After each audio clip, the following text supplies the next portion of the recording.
Julian stood by the window of his penthouse suite, the city glowing beneath him like a circuit board. He sipped bourbon, but the taste barely registered. His mind kept replaying the scene in the restroom, her eyes, her posture, her voice. It couldn't be Claire, and yet every fiber of him screamed that it was. His assistant's voice crackled through the phone speaker. Her name is Maya Ruiz, 27 years old, no criminal record, no social media, no credit cards in her name until 3 years ago. She started working at the Grand Crown 11 months ago, lives with a retired nurse in Brooklyn. That's all we've got. She's clean, too clean. Julian narrowed his eyes. What about before 3 years ago? Nothing, she doesn't exist before that. His hand tightened around the glass. Amnesia, witness protection, or was he just chasing shadows? I want more, he said. Hirapai, watch her discreetly. Already done's. He ended the call and stared back at the skyline. He was the youngest billionaire in New York, the CEO of Crosstech, and a man who had buried the love of his life in memory and ash. But now she was mopping hotel floors with a different name. And didn't even recognize him. Maya sat on the subway the next morning, her hands clenched in her lap. The train jolted forward, but her thoughts remained in the past, or at least the pieces of it she could still remember. She'd been found unconscious in an alley 3 years ago. Nora had told her that she'd looked like she'd been in a car accident. Her ribs were cracked, her head bleeding, and her ID missing. No one claimed her. No family, no friends, no name. Just one word whispered from her lips when she woke up in the hospital. Claire. But when the nurses asked again, she'd hesitated. Something inside her warned her to say no. So she'd picked a new name from a book cart by the bed, Maya. The last name came from Nora's aunt. And that was how she'd been reborn. Nameless, rootless, working odd jobs until the hotel hired her. But now a man with haunted eyes had stormed into her life. And when she'd looked into his face, something inside her trembled. Had she known him? Loved him? Feared him? Julian didn't wait long. The gala was 3 days away. It was the city's most exclusive annual charity event, held at the Grand Crown, of course. Tickets started at $50,000. It was where fortunes were flaunted and alliances sealed in champagne.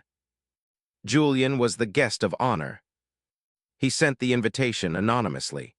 Just a cream-colored envelope delivered in person by a bellhop with only a single line inside. Wear something you already own. Maya nearly threw it away. But curiosity clung to her like perfume she couldn't wash off. That evening she opened the small box she kept under her bed. Inside were the only things she'd had on her when Nora found her, a locket empty, a silver ring, and a pale pink dress, torn, dirt-stained, but once clearly elegant. She'd never worn it again. Until now. The Grand Crown lobby shimmered like a dream. Guests floated in gowns and tuxedos, laughing, clinking glasses. The walls glowed golden, chandeliers dripping light like stars. And then she entered. Her dress was frayed at the hem, her shoes were scratched, her curls had been twisted into a simple braid. She had no makeup except the natural flush of nervousness in her cheeks. But she held her chin high. And silence followed her. People turned, stared, whispered. Some laughed. Others looked away. Security took a step forward, until Julian stepped onto the marble steps above the hall, descending slowly. He looked at her and only her. Then, as the crowd watched, he shrugged off his tailored black coat and wrapped it gently around her shoulders. You came, he said softly. Maya blinked, her voice caught in her throat. Why did you invite me?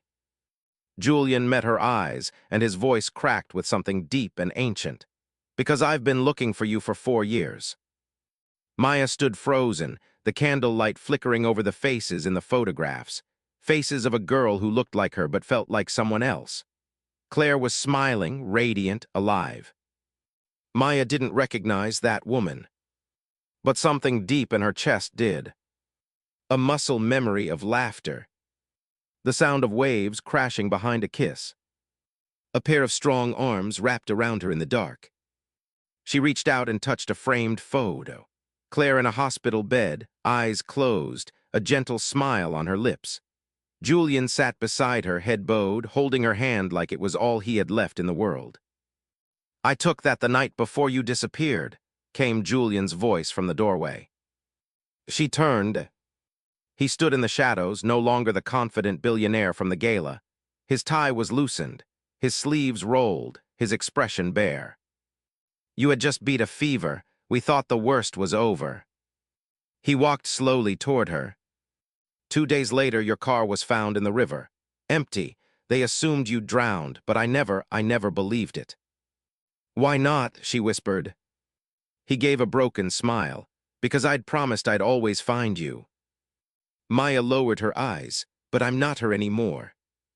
"You are," he said gently, "even if you don't remember." She shook her head. "I have a new life now, a quiet one. I mop floors, I live with Nora, I eat soup from paper cups. That girl in the photos. She wore pearls and went yachting. I don't know how to be her." Julian stepped closer. "You don't have to be. Claire or Maya, whatever name you go by, you're still you.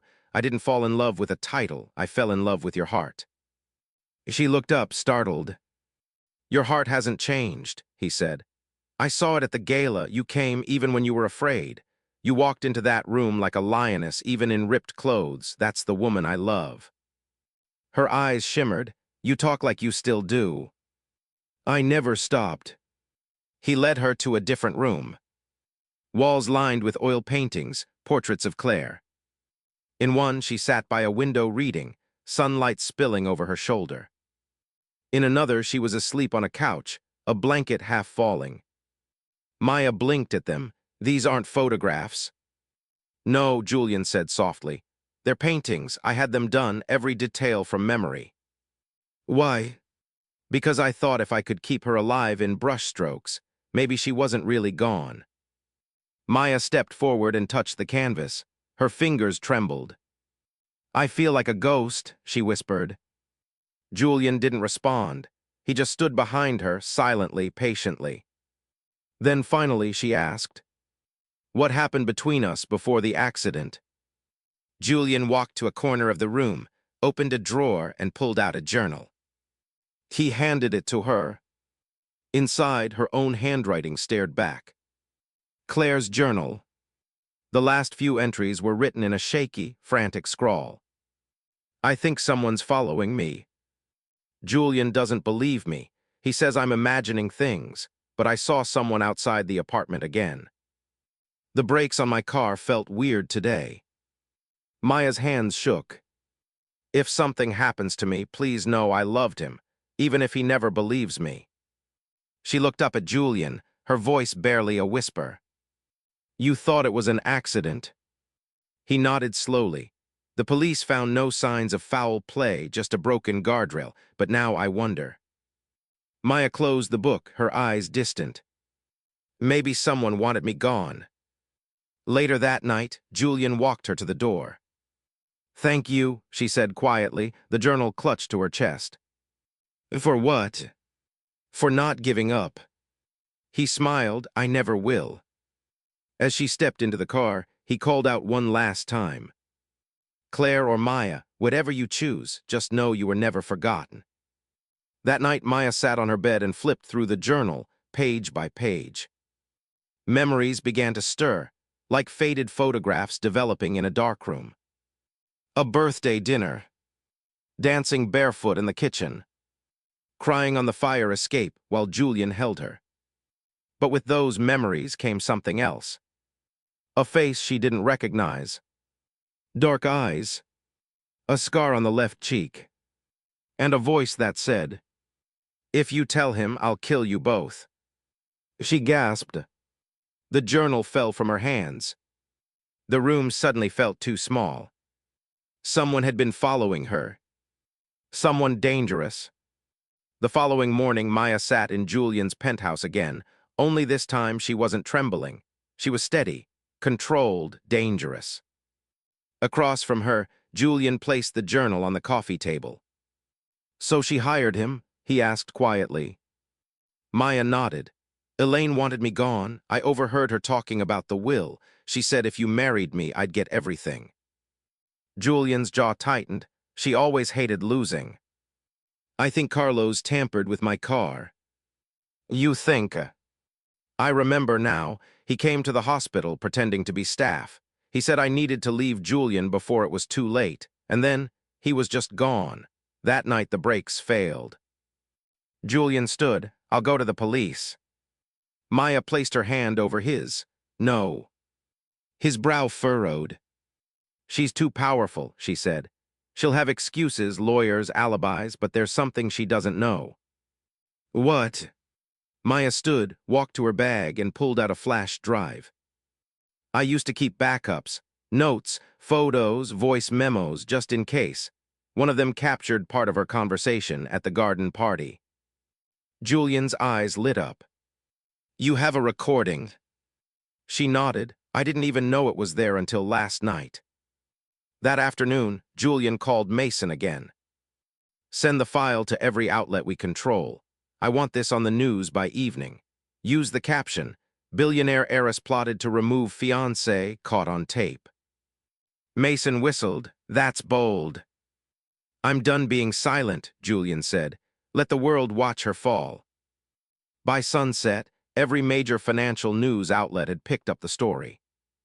Elaine Ward's face was plastered across headlines. Scandal at Crossdeck. Former stepmother accused of orchestrating disappearance. Julian Black exposes murder plot involving heiress Elaine Ward. Social media exploded, stocks wobbled, lawyers scrambled. But Julian didn't care. He sat beside Maya in the garden behind the penthouse, where she had once planted roses. She touched the petals now, fingers trailing over their edges. This place still feels like home, she whispered. He looked at her, then come back. She turned. I know you're scared. I know you don't remember everything, but I remember enough for both of us. Tears welled in her eyes. Julian. He stepped closer. You don't have to be her again. You can be whoever you want, Maya, Claire. You can leave it all behind if that's what you choose. And if I stay? Then we start again, from here. She kissed him under the roses. Soft at first. Then like memory flooded her lungs, like air after drowning. And in that moment, everything returned. Not just fragments or shadows. Everything. Their first kiss in the rain. Dancing barefoot at midnight. Singing off-key on road trips. The night he proposed under a tree full of fairy lights, and she said yes while laughing through tears. She pulled back, breathless. It's all back, she whispered, every piece. Julian wrapped her in his arms. Then let's never lose it again. The ballroom shimmered with gold as the Crossdeck Foundation Gala began. It was the company's biggest annual event, a display of wealth, innovation, and power. The guest list included senators, celebrities, tech giants, and press from around the globe. Julian stood at the top of the grand staircase, dressed in a black tuxedo. The world saw a billionaire CEO, calm and collected. But inside, he was waiting, nervous in a way no business deal had ever made him. He scanned the crowd below for her. His Claire, or rather the woman she had become, Maya reborn from the shadows. He had sent her an invitation, but hadn't heard from her since the press leak. He didn't even know if she'd come. Until... Gasps rippled through the crowd. Julian turned toward the door. And froze. She was standing there in a torn dress, dirt-smudged cheeks, barefoot, breathless, a smear of dried blood on her arm. The room went silent. Phones raised, whispers exploded. But Julian didn't hesitate. He moved, crossed the marble floor, wrapped his coat around her shoulders, slowly, gently like they were alone. You came, he whispered. I didn't know where else to go, she breathed. You came home, he said. Then, with every camera flashing, he turned to the crowd and declared, This is Maya. She saved my life years ago, now it's my turn. In a side room away from the chaos, Julian knelt beside her as she sat on a couch. Staff buzzed outside the door. Security whispered updates. A medic stood nearby, waiting for orders. Julian brushed her hair gently from her face. "What happened?" he asked. She looked down, ashamed. "Carlos found me again. He cornered me near the train station. I ran. I think I hit my arm on a gate trying to get away." "Is he still out there?" She nodded. His expression darkened. "I'm done hiding," she said softly. "I came here so the world would see me with you, so they'd know I'm not scared anymore." He looked at her, really looked at her, and saw not just the woman he once loved, but someone stronger now. He kissed her forehead. "Then we face it all, together." Meanwhile, the news hit the wires. Claire Reynolds returns. Billionaire's ex-fiancé emerges at cross-deck Gala. Wearing ripped dress and bruised, she walked into the world's richest ball. Photos from the gala went viral, Julian wrapping his coat around her, shielding her, standing proud beside her. Some tabloids mocked her outfit, but others called it iconic. A symbol of survival, of defiance. The public, once divided, now rallied behind her. Across town, Elaine Ward watched from her penthouse suite, glass of wine trembling in her hand. The news anchors kept repeating the same phrase. "The woman you tried to erase just walked into the world's spotlight." She smashed the glass against the screen. Carlos was still out there, but not for long. She picked up the phone. "I don't care how much it costs," she hissed. "Make sure she disappears, this time for good." Julian's phone buzzed violently in his pocket. He glanced down and saw a name that chilled his blood. "Mason." Urgent, Carlos spotted near the venue, armed, possibly unhinged. Julian didn't hesitate. He called security. "Lock down the exits. Don't cause panic, but he's here. I want Claire in a secure room now." But it was too late. A scream echoed through the lower gallery. Then a crash. The power flickered, and Julian's world tilted. Claire stood near the long corridor leading to the ballroom when Carlos appeared, disheveled, eyes wild, clutching something under his coat. "Maya," he said, voice hoarse. "Or Claire, whatever you're calling yourself now." She didn't move. "You ruined everything. Elaine promised me your silence. You weren't supposed to come back." "I'm not yours to erase." "You should have stayed gone," he snarled. "I kept your secrets. I buried them for you." "No, Carlos," she said calmly. "You buried me." He lunged. She screamed. But before he reached her, Julian tackled him to the floor. A gun clattered to the marble. Security surged in. Cameras flashed again. And in the chaos, Claire stood frozen, watching Julian pin Carlos down with a fury she had never seen in him before. "You will never touch her again," Julian growled. Blood on his knuckles, wrath in his eyes. Carlos was dragged out screaming. The guests had been evacuated. Julian sat beside Claire on the edge of the gala stage, now silent, scattered with broken glass and upended chairs. She held an ice pack to her hand. "I didn't think I'd survive," she whispered. "You did more than survive," he said. "You walked into the fire and came out whole." She looked at him. "So what now?" Julian stood and offered his hand. "We rebuild, not from where we left off, but from where we are now." She took it. He pulled her into his arms. "Will you still love me when the coat comes off and the scars show?" she asked softly. "I fell in love with your scars," he said, "even when you didn't remember them." 2 days later, Elaine Ward was arrested. Evidence from Claire's hidden recordings, Carlos's confession, financial links tracing hush payments and hired surveillance. The dynasty cracked. The headlines roared. But none of it mattered as much as the quiet moment between Julian and Claire, standing under the same rose tree he had once planted for her. He reached into his pocket, pulled out the old engagement ring, tarnished, scuffed, but still shining. "I kept this," he said. "Every day I thought you were gone, I carried it. I didn't know if it was grief or hope." She looked at the ring, then at him.